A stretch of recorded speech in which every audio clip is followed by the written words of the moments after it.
No one could have imagined that the stepmother, who once hated her husband's daughter and plotted to destroy her, would one day fall to her knees, trembling, sobbing. "I'm sorry. I didn't know you were my own blood." The Morgan family was one of the most powerful in the city, wealthy, respected, and untouchable.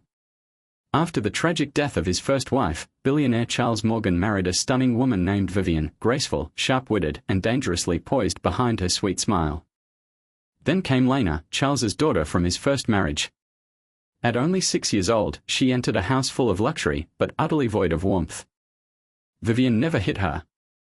But it was the kind of hatred that doesn't need bruises to leave scars. The way she spoke. The way she watched Lena eat. The coldness in her voice when she'd say things like, "Don't sit there.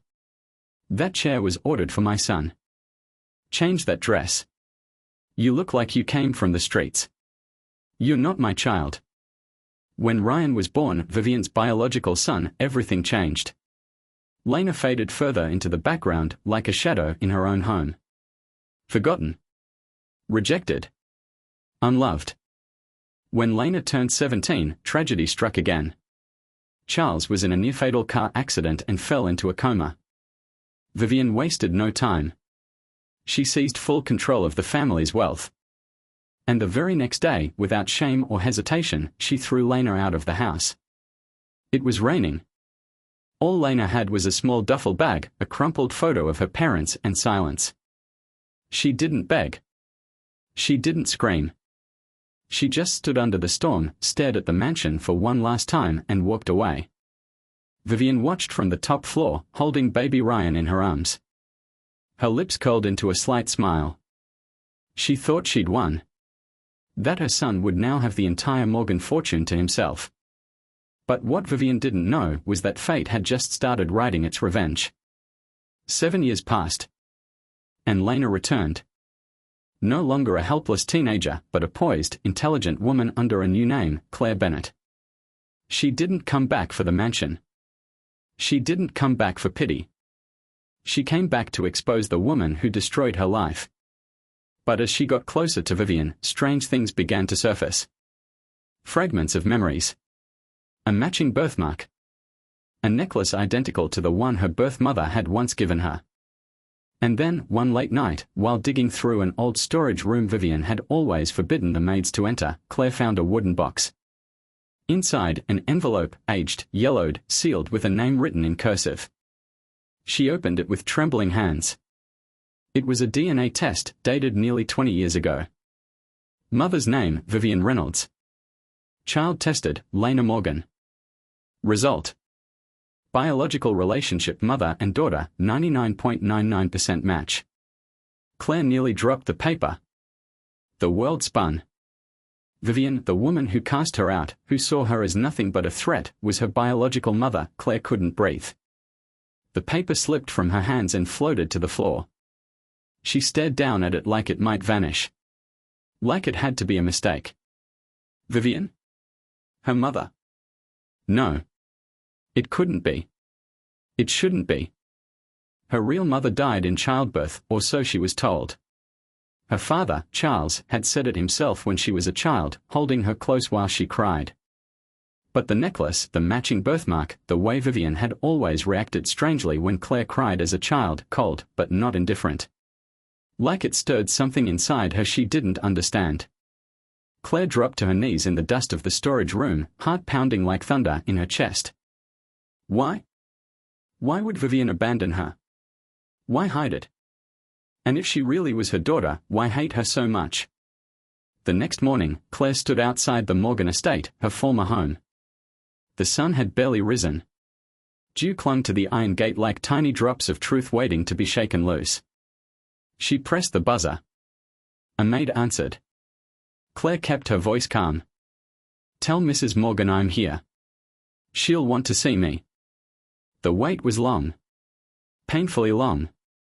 Finally, the front door opened and there she was, Vivian. Elegant as ever. Cold. Impeccable. Not a hair out of place. She narrowed her eyes at Claire like she was seeing a ghost.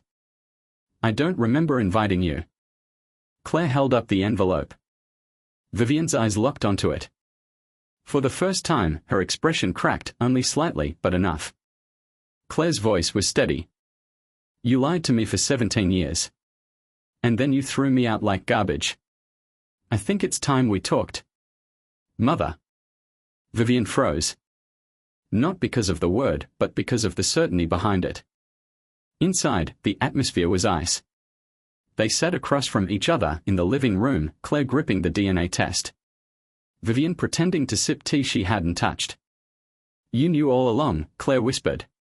Didn't you? Vivian didn't respond right away. Then finally, in a voice that was softer than Claire expected, she said, I didn't know until it was too late. Claire laughed, sharp, bitter. Too late. Too late to what? Love me. Save me. Not ruin me. Vivian set her teacup down. Her hands were shaking. When I was young, I gave birth to a daughter I was told had died during labor. I was 19. I had nothing. Your grandfather paid the doctors to keep it quiet, to make me forget. I was forced to leave the country for years. She looked up, her voice hoarse. When I returned and married Charles, I had no idea you were that child. Not at first. Claire's lips trembled. But when did you find out?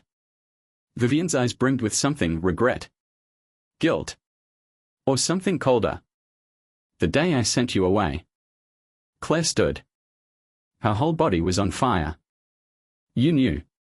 You knew I was your daughter, and you still kicked me out. Silence. Vivian didn't deny it. She couldn't. And Claire. Claire felt something inside her break for good.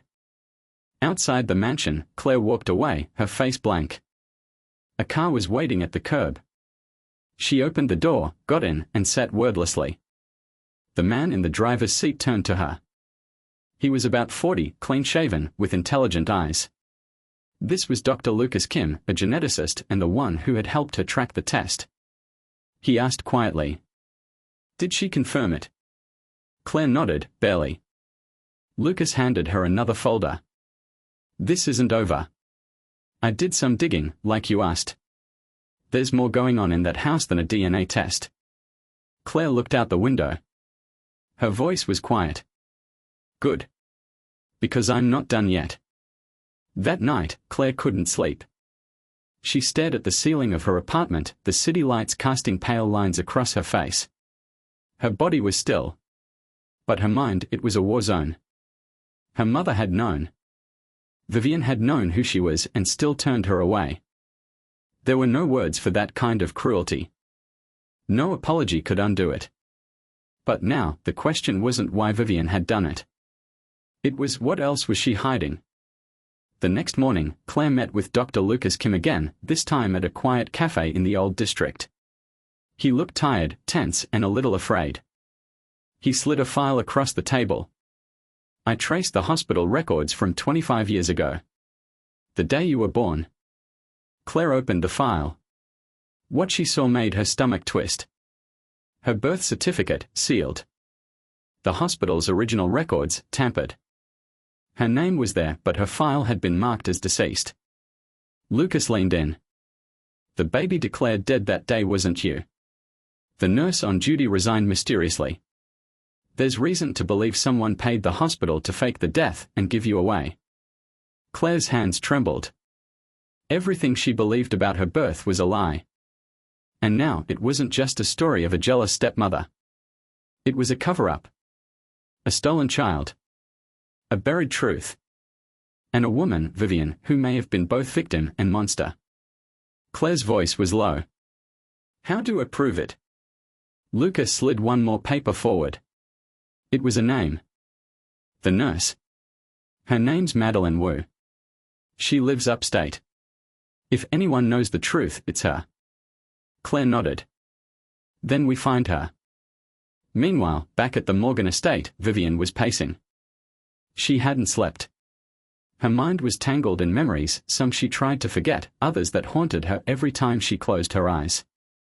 The sound of baby cries in a sterile hospital room. The feel of her newborn daughter being taken from her arms. The hollow space in her chest where motherhood should have bloomed. And then, the moment years later when she looked into Lena's eyes and knew. It had been instinct. Blood calling to blood. But instead of love, she'd felt fear. Fear of losing everything she'd built. Fear that Charles would discover the truth and turn on her. Fear that her carefully constructed life would collapse if that girl stayed. So she made a choice. She told herself it was the only way. But now, seeing Claire again, grown, angry, beautiful, Vivian was unraveling. She went to a private study, opened a hidden drawer in the desk, and pulled out an old photo. A young Vivian in a hospital bed, holding a newborn. Her eyes swollen from tears. Her smile broken, but real. The photo had been hidden for 25 years. Vivian stared at it, her hands shaking. And whispered to no one. "I didn't mean to lose you." Back in the city, Claire stood at the edge of a train platform. Ticket in hand. Destination, upstate. The nurse was her only lead. But she didn't realize that someone was following her. A black car idled at the curb. Behind tinted windows, a figure watched her silently. Then pulled out a phone. And made a call. "She's heading north. Do you want me to stop her?" The voice on the other end was female. Cold. Unmistakable. "Vivian." "No. Let her go." A pause. Then. "But make sure she never finds what she's looking for." The train ride to upstate was quiet. Claire sat by the window, staring blankly at the blur of trees and hills passing by.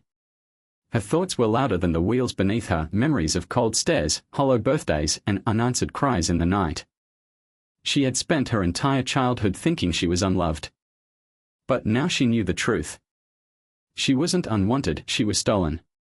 When she arrived in the small town of Ravens Hollow, it felt like stepping into another lifetime. Quaint houses. Faded streets. The kind of place secrets came to die. Claire followed the address Dr. Kim had given her. It led to a modest home tucked behind overgrown hedges, its mailbox rusted and paint peeling.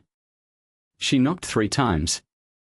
The door opened slowly, revealing a woman in her 60s.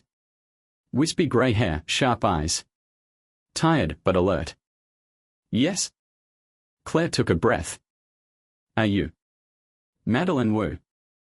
The woman hesitated, then nodded. Claire showed her the birth certificate. "My name is Claire Bennett. But I was born Lena Morgan. I believe you were the nurse who held me the day I was born." Madeline's face drained of color. She didn't invite Claire in. Instead, she whispered. "I knew this day would come." Inside, the house smelled of old wood and lavender. Madeline moved slowly, her joints stiff, her eyes haunted by time. She sat across from Claire at the kitchen table, hands folded like she was preparing for confession. "I didn't kill you," she said softly. Claire blinked. Madeline continued. "You were born healthy. Strong lungs. Big eyes. But the hospital, your mother's father, he paid the director to erase you. Said a bastard child would ruin her. Said he'd already arranged for her to go abroad and never look back." Claire felt her chest tighten. "So what did you do?" Madeline looked ashamed. "I switched the death records. Hid you in the nursery. It was a janitor who helped me sneak you out. We left you at the orphanage with a note, her name is Lena. She belongs to love." Claire's breath caught. She remembered that note. It had been framed on a wall in the orphanage. No one knew who left it. Madeline leaned forward. "I watched you for years. I knew when the Morgans adopted you, but I didn't know Vivian would marry Charles. I didn't know she'd end up raising her own child without ever realizing it." Claire's voice shook. She realized it. She just didn't care. Madeline's eyes filled with tears. No. She did care. She just panicked. She was told you had died. Then you showed up in her house. It was like watching a ghost walk through the front door. Claire was silent. It all made sense now. The hostility. The distance. The flickers of emotion that Vivian tried so hard to bury. It wasn't just hatred, it was guilt. It was fear. Later that night, as Claire prepared to leave, Madeline handed her a small envelope. "There's something else. Something I never told anyone." Inside was a photograph. Vivian. In the hospital. Holding baby Lena. A real smile on her face. One of love. Not fear. "She fought for you once," Madeline whispered. "But she lost. And maybe she's never forgiven herself." Claire looked at the picture. For the first time, she saw something in Vivian's eyes that wasn't cruelty. It was grief. But grief was no excuse for what she had done. Claire still had scars. Still had trauma. And still had a decision to make. Would she forgive? Or would she make her mother suffer the way she had? As she stepped out into the cold night air, Claire didn't have an answer. But she knew this.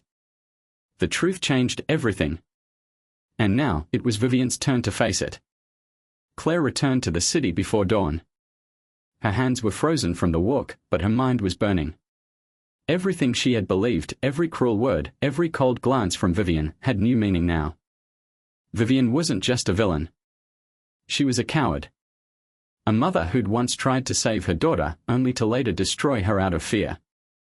And Claire. She wasn't ready to forgive that. Not yet. That morning, Vivian stood in front of her vanity, brushing her hair with the same mechanical grace she used for everything. But her eyes, they were sunken, restless. She couldn't stop seeing Claire's face. Her daughter's face. The one she had thrown away. When Ryan came into the room, she flinched slightly. Her son. The only one she had left. Or so she thought. "Mom? Are you okay?" he asked. Vivian turned to him. He was 17 now. Tall. Handsome. But soft, too soft for the world she'd shaped with ice and steel.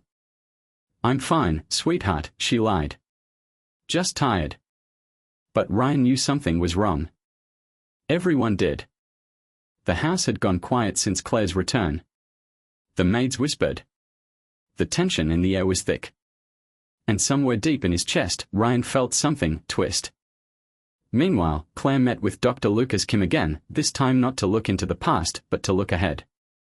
They were in his lab, surrounded by microscopes and files. Claire handed him the photo Madeline had given her. "I need a definitive match," she said. "Facial structure, DNA, timeline, everything. I want there to be no doubt." Lucas nodded. He understood what this meant. Claire didn't want closure. She wanted evidence. Something she could put in Vivian's face and say, "This is what you buried." But Lucas hesitated. "Claire, what are you going to do when you get this confirmation?"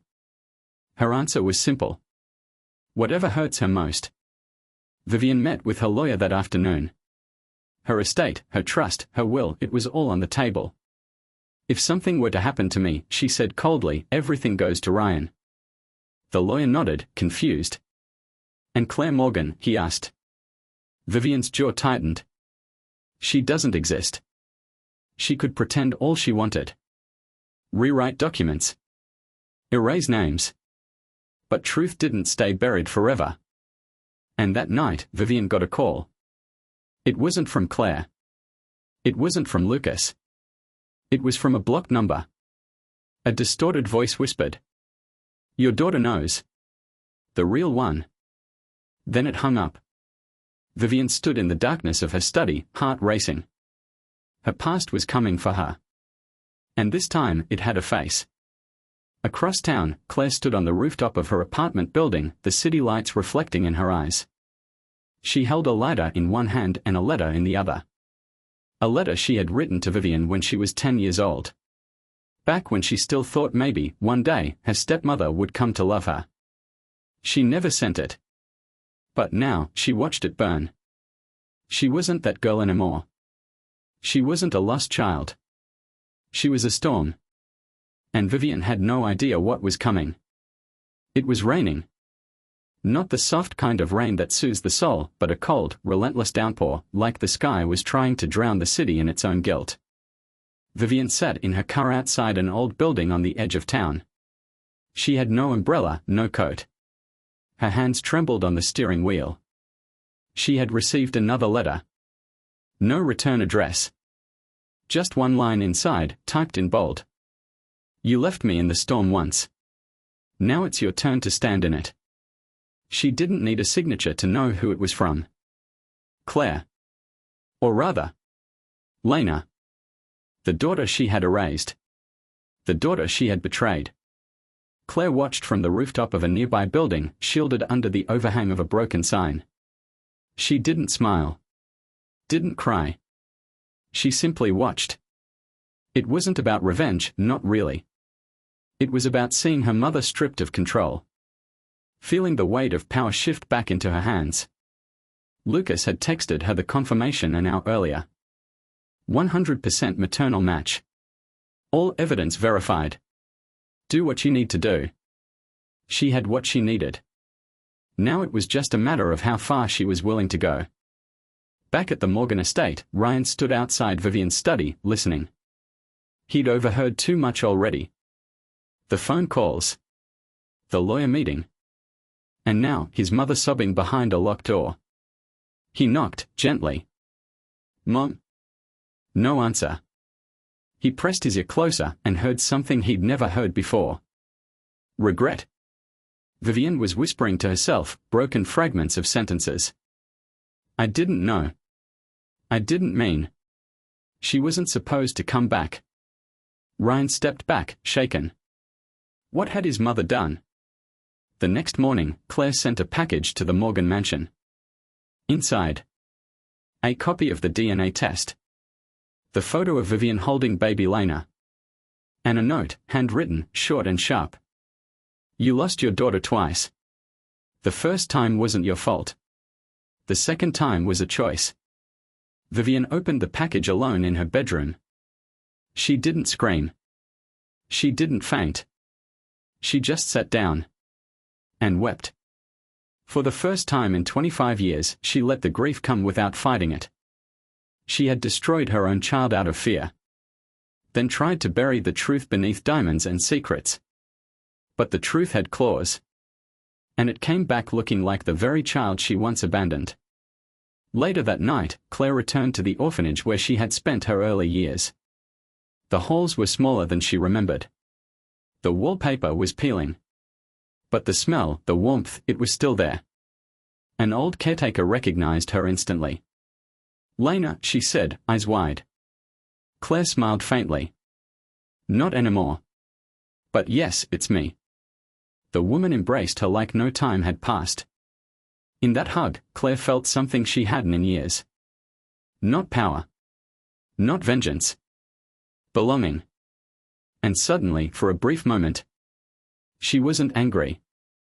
She was just tired. But she knew one thing. This wasn't over. Vivian may have broken the truth once. But now Claire held every piece of it. And she wasn't done breaking the silence. Vivian hadn't left the house in days. The once unshakable woman who ruled boardrooms and bent lawyers to her will now sat alone in her mansion, surrounded by silence and ghosts. Every room reminded her of Claire. Of Lena. Of the little girl she could have held, but instead cast aside. Ryan grew uneasy. He watched his mother's descent like a slow-motion car crash, terrifying and impossible to stop. Mom, you need to eat, he said one evening. Vivian turned to him. Her eyes were hollow, but something flickered behind them. A thought. A fear. Ryan, she said softly. If you found out I wasn't the person you thought I was, would you still love me? He paused. Depends on what you did. She didn't answer. She couldn't. Instead, she handed him a photo. It was the hospital picture, the one of her holding baby Lena. Ryan stared at it. Who is this? Vivian's voice cracked. Your sister. Meanwhile, Claire stood outside her father's grave. Charles Morgan. The man who'd raised her with quiet love and distant warmth. The man who'd tried to protect her but never told her the truth. The wind picked up. Leaves scattered across the marble. You knew, didn't you, she whispered. Or maybe you suspected. But you didn't stop her. She kneeled down, placed the old photo next to his name. I loved you. But you let her turn me into a stranger in my own family. Her voice hardened. I'm done being the forgotten one. As she turned to leave, her phone buzzed. A message from an unknown number. It was a video file. She hesitated. Then pressed play. The footage opened with a shaky camera angle, hidden, low to the floor. It showed Vivian in her study, speaking with someone on the phone. Her voice was cold. Calculated. Make sure Claire doesn't reach that nurse. Do whatever you have to. I won't lose everything because of one girl. Claire's jaw clenched. So it was true. Vivian had tried to block her from the truth. She hadn't just abandoned her, she'd tried to erase her again. Later that evening, Claire met with Lucas in a downtown parking garage. She showed him the video. He listened in silence. It's time, isn't it? He asked. Claire nodded. Yes. It's time everyone knew who Vivian Morgan really is. Lucas opened his laptop and uploaded the file to a private site. We release it tomorrow. Once it's out there, there's no going back. Claire didn't flinch. Good. Let the world see her mask shatter. But inside, a war raged. Because despite everything, despite the cruelty, the lies, the abandonment, some part of Claire still wanted to hear three simple words. I'm sorry. She knew she might never get them. But maybe destroying Vivian's reputation would be close enough. Morning broke like a reckoning. Within hours, the video Claire leaked had spread across the city's news networks and social media like wildfire. Heiress Claire Bennett exposes Vivian Morgan's hidden past. DNA bombshell, Claire is the biological daughter of socialite Vivian Morgan. Cold-blooded betrayal, leaked call reveals plot to suppress truth. The headlines were everywhere. Paparazzi camped outside the Morgan estate. Investors began pulling out of Vivian's business holdings. Reporters swarmed her lawyers. The empire she had built was collapsing. Inside the mansion, Vivian stood at the window, her hands trembling as she watched the gates being rattled by the press. Her world was burning. But the thing that haunted her most wasn't the headlines. It was Claire's voice in the leaked recording, low, fierce, and hurt. She played it over and over again. You left me in the storm once. Now it's your turn to stand in it. Vivian dropped the phone. She finally understood. This wasn't just revenge. It was justice. At a downtown studio, Claire was preparing for her first live interview. Lucas sat beside her, silent but supportive. Are you sure about this? He asked. Claire took a breath. The world knows the facts. Now they'll hear the pain. As the camera rolled and the host introduced her, Claire sat up straight and spoke with clarity. I'm not here to destroy anyone. I'm here because I lost a mother. Twice. And no child, should be erased from their own story. Her voice cracked only once. The truth may not heal everything. But it sets us free. Millions watched. Some cried. Some raged. Some saw pieces of their own mothers, stepmothers, and secrets in her words. And somewhere, in a quiet room, Vivian watched too, alone. Tears streamed down her face. But she didn't call. Didn't write. Didn't fight back. For once, she let the pain in. She deserved it. Later that evening, Claire walked through Central Park. She'd done what she set out to do. But she felt no peace. Only weight. She sat on a bench near the lake, watching a child chase ducks, her laughter echoing through the trees. Claire whispered to herself. That could have been me. That could have been us. She reached into her coat pocket and pulled out the last letter her father wrote her before his coma, the one she'd never opened. With trembling fingers, she unfolded it. And read. If the day ever comes when you learn the truth, I want you to remember this. I tried. I failed.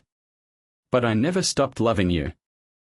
I only hope you find the strength to forgive the ones who don't deserve it. Because that's when you become greater than they ever were. Claire clutched the paper to her chest. For the first time in years she wept for her father. Not in anger, but in longing. And just then, a soft voice spoke behind her. "Claire." She turned. Vivian stood there. No makeup. No designer clothes. Just a mother, stripped bare. Claire didn't speak. She waited. Vivian stepped forward, tears in her eyes. "I don't expect forgiveness. But I needed to say it. Out loud." She took a breath. "I'm sorry." Claire stared at her, and for the first time, she didn't feel hate. Only heartbreak. The silence between them was long. Claire stared at the woman who had once cast her out, ruined her name, and tried to destroy her truth. Now, that same woman stood before her, fragile, exposed, and whispering the two words Claire thought she'd never hear. "I'm sorry." But the ache didn't vanish. The scars didn't fade. Claire stood slowly from the bench in Central Park. Her fingers gripped her father's letter tightly. Vivian looked smaller in person than she ever had in Claire's memory. Less monstrous. More human. Claire's voice was quiet, but firm. "Do you remember the day you threw me out of the house?" Vivian nodded, lips trembling. "I told you I wasn't your daughter," Claire said. "And you agreed." Without even blinking. A tear slid down Vivian's cheek. "Because I was scared," she whispered. "Not of you. Of myself." Claire scoffed. "You don't get to be the victim." Vivian didn't argue. Instead, she pulled something from her coat pocket. An old bracelet. Worn, silver, small. Etched with a name barely visible, Lena. "This was yours," Vivian said. "From the hospital. I've kept it all these years. I don't even know why." She extended it toward Claire. But Claire didn't take it. "You kept my bracelet, but not me." That night, Vivian returned home. Ryan was waiting. He had watched the interview. Read every article. Seen every tear. He stood in the hallway, arms folded. "So it's true," he said. "She's your daughter." Vivian nodded. "Yes." Ryan looked away. "I don't even know who you are anymore." Vivian's voice cracked. "I barely know myself." He turned to walk away. "Do you love her?" he asked without looking back. Vivian didn't hesitate. "More than I ever let myself believe. And I'll spend the rest of my life trying to fix what I broke." Ryan paused at the stairs. "You might not get the chance." And then he was gone. The next morning, Claire received a letter. No return address. Just her name in careful handwriting. Inside was a check. A large one. But more importantly, there was a handwritten note. "This isn't an apology. It's an acknowledgement. For everything I took from you. Use it to build something that no one can take away. And if you ever want to know why I broke, come see me." Claire folded the letter slowly. She didn't need the money. But the words. They felt like the first bricks of a bridge. Not fully built. Not stable. But a beginning. That evening, Claire stood in front of a small studio space. A childhood dream, long buried, now possible. She would start a youth foundation for abandoned girls. Girls like her. Girls whose voices had been drowned out by powerful, selfish people. Lucas joined her with a set of keys. "Still sure you want to name it after her?" he asked. Claire nodded. Not for who she was, but for who I might have been if she hadn't let go. She took a breath. The Lena Gray Center. It starts here. And as the lights inside flickered on for the first time, Claire finally smiled. Not because the pain was gone, but because she had turned it into purpose. The Lena Gray Center opened quietly. No press. No ribbon-cutting ceremony. Just Claire, Lucas, and a handful of girls who had stories etched deep in their eyes. Each corner of the small space whispered a promise. You are seen. You are safe. You matter. Claire didn't speak much that first day. She just sat in a circle with the girls, listening. One of them, a shy 12-year-old named Maya, asked her, "Why did you name it after someone who hurt you?" Claire smiled softly, brushing a strand of hair from the girl's face. "Because even pain can lead to something beautiful." Meanwhile, Vivian stood alone in the Morgan estate. The silence was louder than ever. She had lost her reputation. Her business had been taken over by the board. Even her longtime friends, those who once clung to her power, now left her messages unread. She had money, yes, but nothing that resembled a life. Until one evening, a knock came at the front door. Vivian opened it and was shocked to see Madeline Wu, the former nurse. The woman's hair was whiter now, her hands more fragile, but her eyes still sharp. Vivian froze. "Why are you here?" Madeline didn't flinch. "To remind you of what you did. And to tell you it's not too late." Vivian's expression hardened. "You think forgiveness comes that easily?" Madeline shook her head. "No. But love never left. You just buried it." She handed Vivian a folded newspaper clipping. It was a photo of Claire, standing in front of the new center, holding the hand of a young girl. The headline read, "From Abandoned to Advocate, Claire Bennett opens Hope Center for Girls." Madeline whispered, "She's building something good. You still have a chance to be part of it. But the door won't stay open forever." And then, like a ghost from the past, she turned and walked away, leaving Vivian in the doorway, clutching her regrets like shattered glass. Days passed. Claire tried not to think about Vivian. She focused on the girls, on the work, on turning her pain into power. But one night, she returned to the center and found something waiting on the steps. A box. Inside, the silver bracelet she had once refused to take. A journal. And a letter. The letter read, "I wrote this for you, but never had the courage to give it. Every page is a part of me you never knew. I don't expect a reply. But if one day you read it and find even a flicker of love in your heart, I'll be waiting. Vivian." Claire held the box to her chest. She didn't cry. She didn't smile. She just sat on the center steps and opened the first page of the journal, and began to read. The journal was handwritten. Delicate, slanted cursive. The kind of script that felt both fragile and honest. Claire read page after page in silence beneath the dim porch light of the Lena Gray Center as the city around her moved on like nothing had happened. But inside that journal, something had happened. Something she never expected.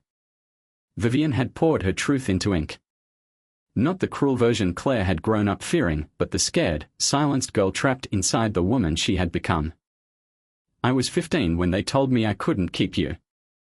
They said I had to go abroad, start over, marry someone powerful. They told me you had died. I never asked enough questions. I wanted to believe the lie because the truth hurt too much. I thought forgetting you would protect me. But instead, I buried the only thing I ever loved." Claire's hands trembled as she flipped the pages. Each word unspooled a thread of memory. Each confession tore a crack through her defenses. She wasn't ready to forgive. But maybe she was ready to understand. That same night, Vivian sat alone at the piano in the grand hall of the Morgan estate. She hadn't played in years. But something pulled her to it. Her fingers, though stiff, remembered the notes. A soft, sorrowful melody filled the silence. Ryan walked in and leaned against the doorframe. He watched her in the half-light, unsure if he was seeing his mother or a stranger wearing her face. "You never told me she was alive," he said. Vivian didn't stop playing. "I told myself she wasn't." He sat beside her, hands in his lap. "Why?" She hesitated. "Because if I admitted the truth, I'd have to admit who I'd become." Ryan looked at her, his voice low. "Do you want her back?" She stopped playing. Tears welled up in her eyes. More than anything. The next day, Claire visited her father's grave again, this time with the journal in her hands. She knelt by the stone, gently brushing away a leaf from his name. You always told me people were more than their worst mistake. I didn't believe you. Not until now. She laid the journal beside the photo she had placed weeks ago. She broke me. But maybe she also broke herself. Her voice cracked. And maybe that's why I can't keep hating her. She stood up slowly, her heart heavy but lighter than before. She didn't know what would come next. But she knew the door was no longer shut. And somewhere deep down, a part of her was ready to open it. Winter came quietly. The Lena Grace Center had become a sanctuary. The laughter of girls echoed through the halls, girls who once flinched at shadows now painting murals, writing stories, dreaming freely. And Claire, she was different, too. Not healed. But softer at the edges. More human. Each day she carried the weight of two names, Claire Bennett, the woman who built a future out of broken pieces. And Lena Morgan, the girl who had been left behind. Some days, she still woke up angry. Other days, empty. But something inside her had shifted. The rage that once fueled her had turned into resolve. Until one morning, a delivery arrived. A small package. No sender name. Inside, a pendant necklace, familiar, tarnished with time, and a note. It was the last thing I held after they took you away. I don't know if I deserve to ask this. But I'd like to see the woman you've become. V. Claire stared at it for a long time. Then whispered. You already have. That evening, Claire stood alone at the center's rooftop garden. The city shimmered beneath her. Lucas joined her quietly, carrying 2 mugs of hot tea. She reached out again, didn't she? He asked. Claire nodded, the pendant still in her hand. She wants to meet. Lucas was careful with his words. And do you? Claire didn't answer immediately. Part of me still wants to scream at her. The other part doesn't want her to die without knowing I heard her. Lucas smiled gently. Maybe it's not about forgiving her. Maybe it's about freeing yourself. Claire looked out at the skyline. Then maybe it's time. 2 days later, in a quiet corner cafe, Vivian waited. She had aged even in the last month. Grief has a way of adding years to a face. She wore no makeup. No jewelry. Just a soft grey coat and trembling hands wrapped around a cup of untouched coffee. The bell above the door rang. She looked up. Claire stepped in, calm, poised, beautiful. Vivian stood instinctively, but Claire held up a hand. Let's just sit. They did. The silence stretched, but it wasn't sharp like before. It was cautious, sacred.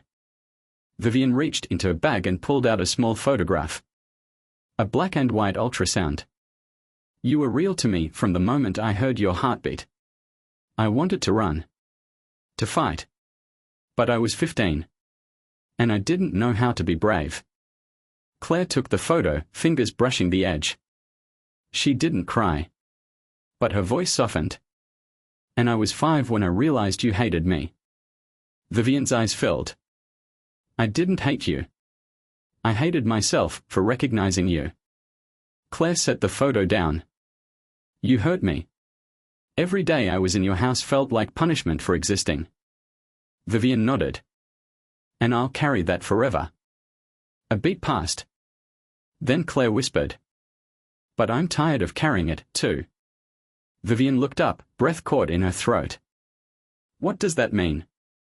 Claire paused, then stood. It means maybe we start with coffee. Maybe we try again. Maybe this time you don't run. Vivian didn't smile. She cried. Soft, silent tears that only a mother cries when given something she thought was gone forever. A second chance. Spring came slowly that year. The city began to thaw, but for Claire and Vivian, the real work wasn't in nature, it was in rebuilding a bond that had never had a chance to grow. They didn't rush it. No dramatic reunions. No forced forgiveness. Just quiet meetings. Simple conversations. And moments, brief but powerful, where they allowed the past to breathe without letting it consume them. Claire invited Vivian to the center one afternoon. It was a test, really. Would the woman who once erased her be able to walk through a space built from everything she had tried to bury? Vivian entered the building slowly, eyes wide as she saw the mural on the wall. A painting of a girl reaching up through cracked earth toward sunlight. Beneath it, a line read. She bloomed, not despite the pain, but because of it. Vivian stopped in front of it. She said nothing. But Claire saw her shoulders tremble. She led her to a room where girls were writing letters to their future selves. One of them, Mai, ran up to Claire, beaming.